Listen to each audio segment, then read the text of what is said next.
ابتدا اس بابرکت نام سے جو تمام جہانوں کا رب ہے. آپ کا اسیر فکر جاوید اختر ایک اور پروگرام کے ساتھ آپ کی خدمت میں حاضر ہے.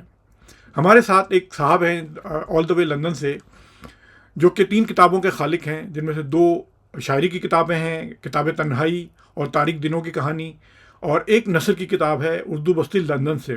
ہم اس پہ بھی بات کریں گے کہ انہوں نے اس کا نام لندن کیوں رکھا ہے، کیونکہ یہ اردو بستی لندن سے جو کتاب ہے اس میں یو کے جو جتنے بھی اردو لکھنے والے ہیں، چاہے وہ شاعر ہیں یا ادیب ہیں، وہ ان کے بارے میں انہوں نے بڑی تفصیل سے اور بہت خوبصورت انداز سے اس کو ترتیب دیا ہے. تو آئیے چلتے ہیں ہمارے مہمان کی طرف. ہمارے آج کے مہمان ہیں جناب یشب تمنا صاحب. السلام علیکم یشب بھائی. السلام علیکم جناب. السلام علیکم. وعلیکم السلام سر، بہت بہت شکریہ آپ نے ہمارے لیے ٹائم نکالا. نہیں، مہربانی آپ کی، آپ نے ٹائم دیا مجھے. اچھا سر، پہلا آپ سے سوال یہ ہے کہ آپ کب اور کہاں پیدا ہوئے؟ میں لاہور میں پیدا ہوا، اور آج سے کچھ 67 سال پہلے.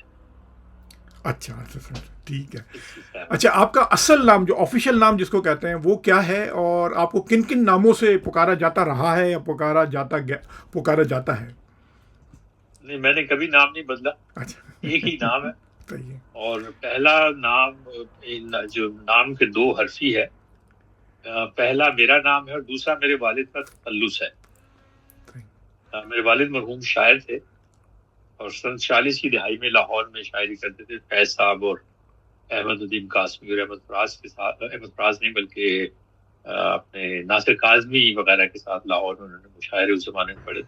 وہ کمیونسٹ تحریک میں تھے اس زمانے میں، تو یہ ان کا تخلص تھا والد کا. اچھا صحیح.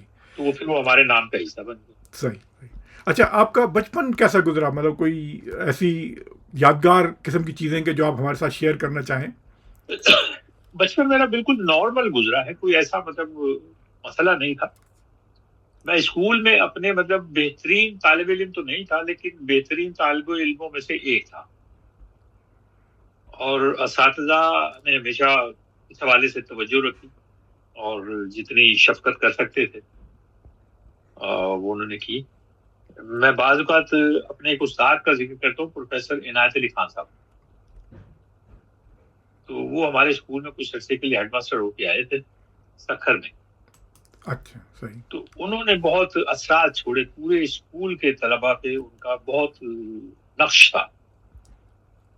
تو ان کا میں ذکر کرتا ہوں. انہوں نے بہت اچھی تربیت اس زمانے میں رہے تو وہ 1.5 سال ہی، لیکن ان کی شخصیت کا یہ اثر تھا کہ سال سال تک لوگ انہیں نہیں بھولے اور ان کو یاد کرتے رہے.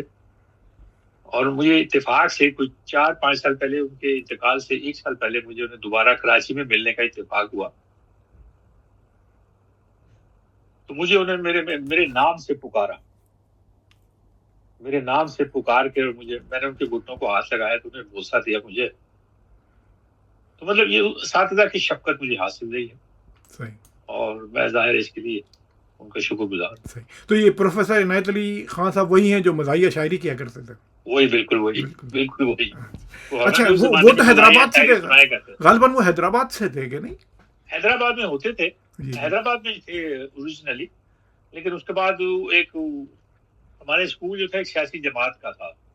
تو وہاں جو ہمارے حافظ وحید اللہ خان صاحب مشہور عالم، تو انہیں سیاست میں زیادہ دخیل ہونا تھا، تو ان کی جگہ پہ پھر پروفیسر صاحب آئے. اچھا صحیح. اچھا، آپ کی تعلیم جو ہے وہ کہاں تک آپ نے تعلیم حاصل کی ہے اور کہاں سے حاصل کی ہے؟ کیونکہ 2 میری شہروں کے تعلیم نام تو میں نے شروع سن تو لیے، ایک آپ نے لاہور اور ایک آپ نے سکھر کا نام لیا. میری تعلیم تو لاہور سے شروع ہوئی تھی، اس کے بعد حیدرآباد میں، لاڑکانہ میں، ٹنڈو آسر میں، ان جگہوں پہ تعلیم ہوتی ہوتی پھر سکھر میں آ کے ہم لوگ مستقل مقیم ہو گئے. تو وہیں سے پھر میں نے میٹرک کیا، پھر وہیں سے انٹر کیا، پھر گریجویشن کیا، اور وہیں سے پھر اپنا بینکنگ کا کریئر سٹارٹ کیا، تو کراچی آ گیا. تو یہ آپ بینکنگ کے شعبے سے ہی وابستہ رہے اور پھر اسی شعبے سے وابستہ رہتے ہوئے آپ یہاں یو کے تشریف لے آئے؟ میں یہاں آ گیا، پھر یہاں آنے کے بعد کچھ اور یہاں، پھر اس کے بعد بینکنگ چھوڑ دی، کیونکہ جب بی سی سی آئی کا پرابلم ہوا تو بینکوں پہ مسائل شروع ہو گئے، تو بینکنگ میں نے چھوڑ دی. تو اس کے بعد میں فائنینشیل سروسز میں چلا گیا. یہاں آپ نے سنا ہوگا IFAs ہوتے ہیں، جی انڈیپینڈنٹ فائنینشیل ایڈوائزر، تو میں وہ ہو گیا.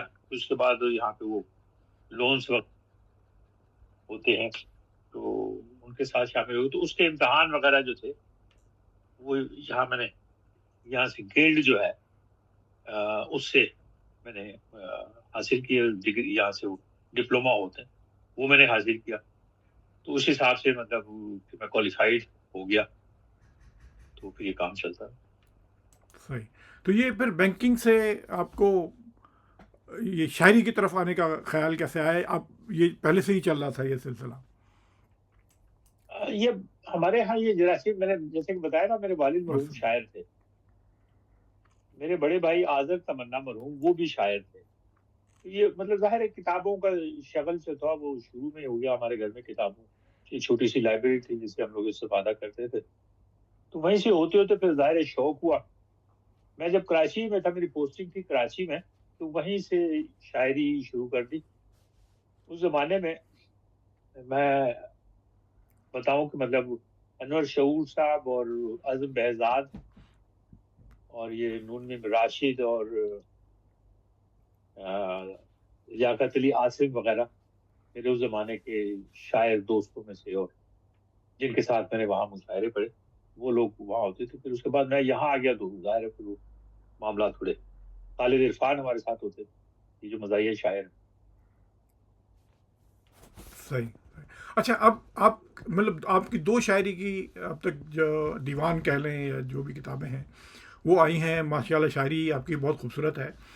لیکن ایک جو نثر کی کتاب ہے، میں اصل میں اس طرف زیادہ آنا چاہ رہا ہوں کیونکہ یہ بہت میرا جو میں جو ایک ردم لے کے چلا ہوں اپنے پروگرام میں کہ یہاں پہ جن لوگوں نے ادب کے حوالے سے یا اردو زبان کے حوالے سے جو کام کیے ہیں اس کو ہائی لائٹ کیا جائے. اور یہ آپ کی کتاب جو ہے وہ اس معاملے میں بہت اہم کتاب ہے یہ.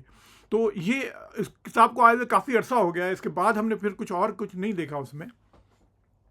دراصل یہ وہ مضامین ہے جو یہاں میں لندن میں رہتے ہوئے یا برمنگھم میں رہتے ہوئے، جس زمانے میں میری پوسٹنگ تھی برمنگھم میں اور یہاں پہ، تو میں نے جن لوگوں پہ اس زمانے میں کتابوں پہ تبصرے کیے تھے اور گفتگو کی تھی، تو یہ سارے چیزیں میرے پاس پڑی ہوئی تھی. 2017 میں میرے ذہن میں آیا کہ ان کا ایک مجموعہ بن سکتا ہے. تو اب یہ کتاب 160 صفحے کی ٹھیک معقول سی مطلب صفحات ہیں، اور یہ جو 2017 میں پھر میں نے اس کو شائع کرا دیا کراچی سے. تو اس میں صرف اس میں لندن ہی کے لوگ نہیں ہے بلکہ پاکستان کے بھی 2-4 لوگ اس میں شامل ہیں، اور لندن زیادہ تر برطانیہ کے لوگ شامل ہیں زیادہ تر. جی بالکل، ہاں وہی میرا بھی ایک یہی سوال تھا کہ آپ نے اس کا نام لندن کیوں رکھا ہے جبکہ اس میں پورے برطانیہ سے اور بلکہ ایک دو کچھ پاکستان سے بھی ہیں. تو وہ آپ نے لندن اپنی رہائش کی وجہ سے آپ نے اس کو لندن کر دیا. یا میری رہائش کی وجہ سے، اور ویسے بھی یہ چونکہ زیادہ تر یہ جو مضامین ہیں زیادہ برطانیہ کے ادیب و شاعروں کے بارے میں، مثلاً باسر کاظمی ہیں، اختر ضیائی ہیں، حبیب حیدرآبادی ہیں، اور پھر صدیقہ بیف شبنم ہیں، رضا علی عابدی صاحب ہیں، جاوید شیخ ہیں، اور بھی جو بہت سے لوگ ہیں وہ زیادہ تر برطانیہ کے. لندن نام اس کا اس لیے رکھا کہ آپ نے اکثر سنا ہوگا کہ چاہے آدمی ڈنکاسٹر میں بیٹھ کے پاکستان بات کر رہا تو وہ یہ کہتا ہے کہ میں لندن سے بات کر رہا ہوں. صحیح، جی بالکل صحیح. وہ چاہے بولٹن میں بیٹھا ہو یا مطلب کسی بھی چھوٹے سے علاقے میں بیٹھا ہو تو وہ کہتا ہے یہ کہ میں لندن سے بات کر رہا ہوں. وہ یہ نہیں کہتا میں برطانیہ کے اس گاؤں سے یا یہاں سے کہہ رہا ہوں، یہ کہتے ہیں لندن سے. تو یہ زیادہ معقول مجھے لگا کہ اردو بستی لندن اس کا نام ہونا چاہیے، صحیح.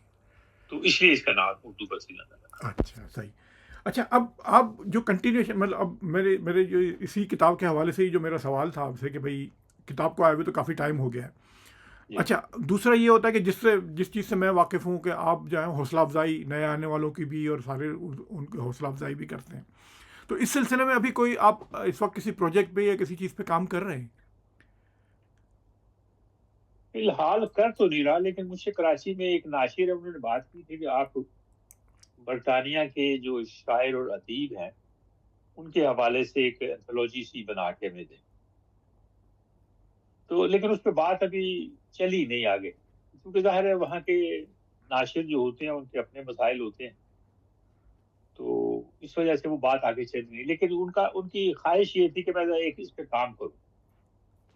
اچھا. تو لیکن ہمارے یہاں آپ کو پتا کہ یہاں پہ برطانیہ میں اس طرح سے تھوک کے کام کرنا تھوڑا سا مشکل ہوتا ہے، پروجیکٹ لے کے اس طرح سے، اللہ کہ آپ کچھ اور نہ کر رہے ہو، دال روٹی کا کوئی مسئلہ نہ ہو، آپ پھر آپ کسی پہ تھوک کے بعد کام کر سکتے ہیں، ورنہ جن کو پتا ہے کہ مطلب کام بھی کرنا ہے، روزی روٹی کا بھی کرنا ہے، تو ان کے لیے ذرا سا، اور پھر آپ کو پتا ہے پاکستان کے جو ناشرین ہیں وہ مطلب باتیں زیادہ کرتے ہیں اور کام کم رکھتے ہیں، تو اس وجہ سے ان پہ اعتبار کرنا ذرا سا میرے لیے مشکل تھا، تو اس لیے میں نے اس پہ توجہ کم کی، ان کا اصرار تھا، لیکن میں اپنے طور پہ ابھی بھی کوشش کر رہا ہوں کہ اگر کوئی کتاب مجھے انسپائر کرتی ہے اور میرا دل کرتا ہے کہ میں اس پہ لکھوں، تو میں ابھی لکھتا ہوں اور لکھ کے رکھ چھوڑتا ہوں اپنے پاس، اور جب وہ معقول تعداد میں وہ مضامین یا تفسیر ہو جائیں گے پھر یہ کتاب آ جائے گی۔ صحیح۔ اچھا، اچھا، ہم جب اگر ہم اردو کی بات کرتے ہیں، ادب سے ہٹ کر بھی اگر ہم اردو کی بات کرتے ہیں، تو آپ کیا مستقبل دیکھتے ہیں یہاں ہماری جو جنرلی پاکستان یا انڈیا سے آئی ہوئی جو فیملیز ہیں، جو اردو بولنے والے لوگ ہیں، یا مطلب پاکستان کے سے تو پاکستان کے تو ہر علاقے سے آنے والے لوگ اردو ہی بول رہے ہوتے ہیں، یا انڈیا سے بھی آئے ہوئے لوگ جو اردو یا جس کو وہ ہندی کہتے ہیں، اس کا آپ کیا مستقبل دیکھتے ہیں؟ مطلب ہمارے نوجوان یا جو بچے ہیں، ان کو کہاں کیسے لے کے آیا جائے، اور اردو کا کیا مستقبل ہو سکتا ہے؟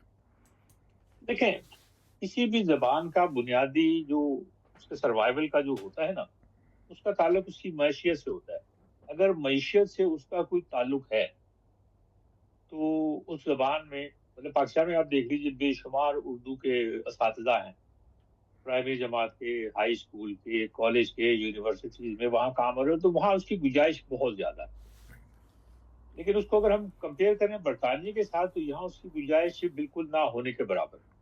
ایک زمانے میں تو یہاں اردو کے اساتذہ ہوتے تھے، اسکول ہوتے تھے، یا بچے او لیول اے لیول کرنا چاہتے تھے، لیکن اب وہ ظاہر گنجائش کم سے کم ہوتی جا رہی ہے۔ زبان اپنے گھر میں ہی زیادہ بہتر طریقے سے ہو سکتی ہے، اور اپنے گھر سے مراد ہے کہ جس علاقے سے اس زبان کا تعلق، تو اس وجہ سے یہاں پہ زبان ہم لوگ چسکے کے طور پہ تو استعمال کر لیتے ہیں، یا مطلب وہ جو جنریشن، میری آپ کی جنریشن جو ہے، وہ چونکہ اردو میں بات کرنے میں ذرا کمفرٹیبل ہوتی ہے، اس سے سہولت ہوتی ہے، اس کی وکیبلری زیادہ ہے، تو وہ چاہتے ہیں کہ ہم لوگ اس کی دیکھ بھال کریں اور آگے چلیں، لیکن جو نئی نسل ہے ان کی زبان جو فرسٹ لینگویج ہے وہ ان کی انگریزی ہے، اور ظاہر ہے پرائیورٹی ان کی وہی ہے اور ہونی بھی چاہیے، تو اس وجہ سے اردو کا مستقبل یہ ہو سکتا ہے کہ تھوڑا سا مطلب مخدوش بالکل تو نہیں، لیکن اگلے 10-20 سال ممکن ہے تو اس سے کمتر ہوتا جائے، جیسے اس وقت جو صورتحال ہے، یا تھوڑی سی اس سے مطلب تھوڑی سی کم۔ توجہ دی جائے تو یہ تھوڑے سے کچھ اور سال نکال جائے گی، یہ زبان نکال جائے گی ہماری۔ بس یہ ہے، مطلب دیکھیں یہ اس جنریشن تک ہے، جو جنریشن یہ زبان بول رہی ہے اس تک ہے، اس کے بعد جو زبان رہ جائے گی وہ ممکن ہے ووکل رہ جائے، تھوڑی بہت اگر رہ جائے۔ ابھی بھی دیکھ لیجیے برطانیہ میں، پورے برطانیہ میں کوئی ایسا بچہ نہیں ہوگا کہ جو یہاں پہ پیدا ہوا ہو اور اردو میں کچھ ادب تخلیق کر رہا ہو، ایک بھی نہیں ہے، نام لینے کو بھی۔ ان کو اپنے جوہر دکھانے کا موقع انگریزی میں ملتا ہے، ان سے دکھانا چاہیے، ان کا حق بھی ہے، ان کا بہتر بھی ان کے لیے بھی۔ صحیح۔ اچھا، آپ مجھے پتا ہے کہ آپ کافی مطلب پڑھنے لکھنے کا آپ کو بہت زیادہ شوق ہے، ادب سے ہٹ کر کچھ اور بھی پڑھتے ہیں آپ؟ مطلب ادب بھی پورا کہاں پڑھا جا سکتا ہے، شاعری ہے، افسانہ ہے، ناول ہے، اس کے علاوہ موسیقی سن لیتا ہوں، ٹھیک ہے، اچھی موسیقی سننے کا شوق ہے۔ تو موسیقی میں آپ کس کو زیادہ سننا پسند کرتے ہیں؟ مطلب کوئی ایسا نہیں ہے، کوئی جو آ جائے، جو موڈ ہو آدمی کو، پرانی مطلب کلاسیکل بھی سنتا ہوں، غزلوں کو سنتا ہوں، غلام علی، مہدی حسن، یا فیض آباد جی کا نام ان کا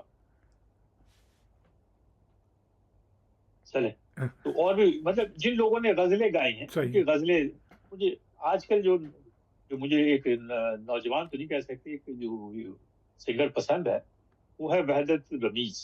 اچھا، صحیح۔ ہاں وہ بہت اچھی غزل گار ہے، اچھا اور صحیح اس کو میں سنتا ہوں شوق سے، لیکن ظاہر ہے نئی نئی چیزیں کم کم آتی ہیں، تھوڑا صحیح ٹائم لگتا ہے اس صحیح۔ اچھا میں۔ اب بیگم اختر جی فیض آبادی، ہاں اختر فیض آبادی بیگم بیگم، جی جی بالکل، بیگم اختر۔ جی جی بالکل۔ اچھا اب ہمارا پروگرام جو ہے نا وہ اختتام کی طرف جا رہا ہے کیونکہ بڑا محدود وقت ہوتا ہے، تو آخر میں آپ سے یہ گزارش کروں گا کہ کوئی پیغام آپ دینا چاہیں ان اوور آل نوجوانوں کے، ہماری کمیونٹی کے نوجوانوں کے لیے، اور وہ ان نوجوانوں کے لیے جو اردو ادب کی طرف آنا چاہ رہے ہیں یا جو آنے اسٹرگل کر رہے ہیں صرف آنے کے سلسلے میں۔ لیکن اس میں دو چیزیں ہوتی ہیں، ایک تو ہمارے جو نوجوان آنے کی کوشش کر رہے ہیں نا، ان کو سب سے، اگر اردو میں وہ کچھ لکھنا چاہتے ہیں، یا مطلب ان کی خواہش ہے کہ افسانہ لکھیں، شاعری لکھیں، پہلی بات تو یہ کہ زبان آپ کو آنی چاہیے، اور اس کے ساتھ ساتھ آپ کی وکیبلری بھی ہونی چاہیے، آپ کی جو ڈکشن ہے اس کا آپ کو پتہ ہونا چاہیے، کیونکہ اس کے بغیر آپ اپنی جو آپ بیان کرنا چاہتے ہیں وہ کیسے کریں گے آپ، اگر آپ کے پاس زبان اچھی نہیں ہے اور آپ کو زبان لکھنا نہیں آتی ہے۔ اور اس کے لیے ضروری یہ ہے کہ آپ اپنے مطالعے کو وسیع کریں، جتنا زیادہ مطالعہ وسیع کریں گے اتنے زیادہ آپ کے ذہن میں خیالات آئیں گے۔ ہوتا یہ ہے کہ جب ہم لوگ، فرض کیجئے شعر ہے کوئی، میں نے کسی کا شعر سنا ہے، مجھے اچھا لگا، مجھے لگا کہ یہ لفظ اس میں ایسے آئے انہوں نے، تو میرے دل میں یہ خواہش پیدا ہوتی ہے کہ میں اس کو دوسرے طریقے سے کیوں نہ استعمال کر کے دیکھوں، وہ بھی تو ہو سکتا ہے، یا کوئی خیال کسی نے کیا ہے تو میں سوچتا ہوں کہ اچھا میں اگر کوئی بات کرتا اس حوالے سے تو کس طرح سے کرتا۔ تو یہ ہوتا ہے کہ انسپریشن ہوتی ہے آپ کو جب آپ دوسرے لوگوں کو پڑھتے ہیں اور سنتے ہیں، تو یہ اس کا فائدہ ہے کہ اپنے آپ کا اپنا مطالعہ وسیع کریں، اور کوشش کریں کہ زیادہ سے زیادہ کتابیں پڑھیں اور کتابوں سے استفادہ کریں۔ اور ایک دوسری بات یہ ہے کہ اگر آپ لکھنا بھی چاہتے ہیں تو ضروری ہے کہ ایک اچھی، بہت اچھی ڈکشنری اپنے پاس رکھیں۔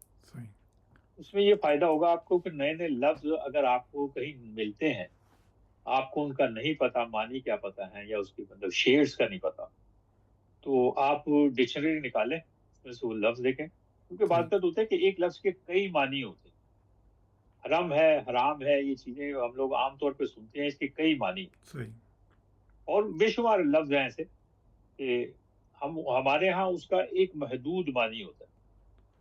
میں نے ایک لفظ اپنی شاعری میں ایک شعر میں استعمال کیا، حمل اٹھائے پھر رہا ہوں صدیوں سے۔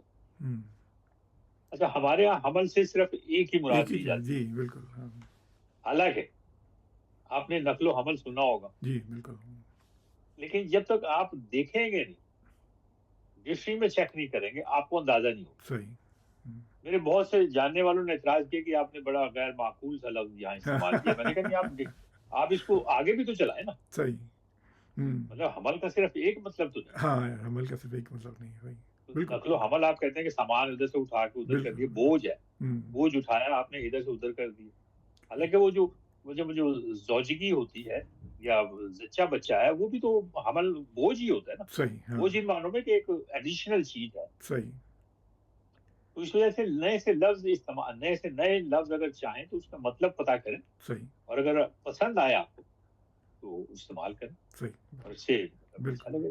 بالکل۔ اچھا اب یہ ایک اور سوال ہے کہ یہ رومن اردو کہاں لے جا رہی ہے ہمیں؟ یہ خراب کر رہی ہے، خراب کر رہی ہے، حالانکہ بہت چل رہی ہے۔ جی میں ایمانداری کی بات بتاؤں، نہ مجھ سے لکھی جاتی ہے نہ نہ پڑھی مجھ سے جاتی، پڑھی جاتی۔ صحیح سبب اس کا یہ ہے کہ اس میں ہمارے یہاں جو لفظ ہوتے ہیں، نون غنہ ہے، رے ہے، ڈال ہے، جی یہ ان کی ساؤنڈز ابھی کنفرم نہیں ہوئی۔ صحیح صحیح رومن جو اس کا جی اسکرپٹ ہے، رومن اسکرپٹ ایسا تو کوئی چیز نہیں ہے، تو اس میں یہ کنفرم نہیں ہوئی کہ نون غنہ کی جگہ ہم کیا کیا ڈالیں لے گے، رہے ہیں، جی بالکل کیپیٹل نون این ڈالیں گے، یہ چھوٹا ہے ہوں، نون این ڈالیں گے، ڈال ہے، دال ہے۔ صحیح اچھا، اس میں ہوتا یہ ہے کہ آپ رومن میں لکھ دیتے ہیں، اب اگلے کی سمجھدانی یہ ہے کہ وہ کتنا اس کو کیا کیا سمجھتا سمجھتا ہے، ہے، جی بالکل صحیح تو اس وجہ سے میں اس کی فیور میں کبھی بھی اس کی حمایت نہیں کرتا، صحیح اور نہ ہی میں اس کو انکریج کرتا۔ صحیح۔ چلیں یشو بھائی، بہت بہت شکریہ، آپ نے ہمارے لیے ٹائم نکالا، آپ نے ہمارے پروگرام میں شرکت کی اور آپ کی بڑی خوبصورت باتیں ہم نے سنی۔ بڑی مہربانی آپ کی، آپ نے ٹائم دیا مجھے، ہم چلیں نے مطلب سر وقت میں کافی باتیں کر لی ہیں، جی اچھا بس اچھا کوشش رہا، یہی مزہ ہوتی ہے کہ زیادہ سے زیادہ باتیں جو ہے وہ کی آیا۔ جائیں۔ چلیں سر، بہت ہاں شکریہ۔ ٹھیک، بہت شکریہ۔ اللہ حافظ۔ یہ تھے لندن سے اردو کے شاعر اور ادیب جناب یشب تمنا ہمارے ساتھ۔ امید کرتا ہوں کہ آپ کو یہ پروگرام بھی پسند آیا ہوگا۔ اگلے ہفتے کسی اور مہمان کے ساتھ آپ کی خدمت میں حاضر ہوں گا۔ اس وقت تک کے لیے اجازت دیجیے۔ آپ نے اب تک میرا چینل سبسکرائب نہیں کیا تو آپ سے گزارش ہے کہ سبسکرائب کر لیں۔ بہت بہت شکریہ۔ اللہ نگہبان۔